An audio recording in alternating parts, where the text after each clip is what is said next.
अब थोड़ा आगे बढ़ते हैं, देखते हैं साइन थीटा और कॉस थीटा जो होता है इसका रेंज +1 और -1 के बीच में होता है, यानी मैक्सिमम वैल्यू जब भी होगा +1 और माइनस मिनिमम जो होगा -1 तक होगा।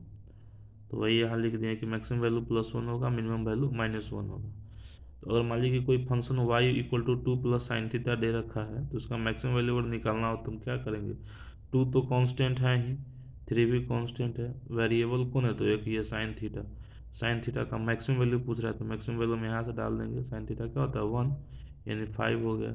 इसी तरह से मिनिमम वैल्यू पूछ रहा है, तो 2 + 3 मिनिमम वैल्यू कहाँ होगा? साइन थीटा का मिनिमम -1 होता है, इसलिए -1 डाल देंगे, तो ये सोल्व करने पर -1 आ जाएगा। और अब आते हैं कुछ, जैसे साइन थीटा, कॉस थीटा और टेन थीटा में अगर थीटा का वैल्यू बहुत छोटा दिया होगा, वेरी स्मॉल, मतलब लगभग 0 डिग्री से लेकर 9 डिग्री तक के बीच अगर दिया हुआ है, तो साइन थीटा का वही वैल्यू होगा जो थीटा का वैल्यू होगा। कॉस थीटा का वैल्यू 1 से ज़्यादा नहीं होगा, और टेन थीटा का भी वैल्यू वही होगा जो थीटा का होगा। तो जैसे एग्जांपल के तौर पर हम लिए हैं कि साइन 3 डिग्री, तो साइन 3 डिग्री हम क्या बोल रहे हैं कि थीटा का वैल्यू वही होगा जो साइन थीटा होगा। तो साइन 3 डिग्री हम 3 कैसे लिखेंगे? क्योंकि हम तो यहाँ देख रहे हैं कि मैक्सिमम वैल्यू 1 से ज़्यादा नहीं होता है, और हम यहाँ 3 डिग्री है तो 3 लिख रहे हैं, तो ये गलत है।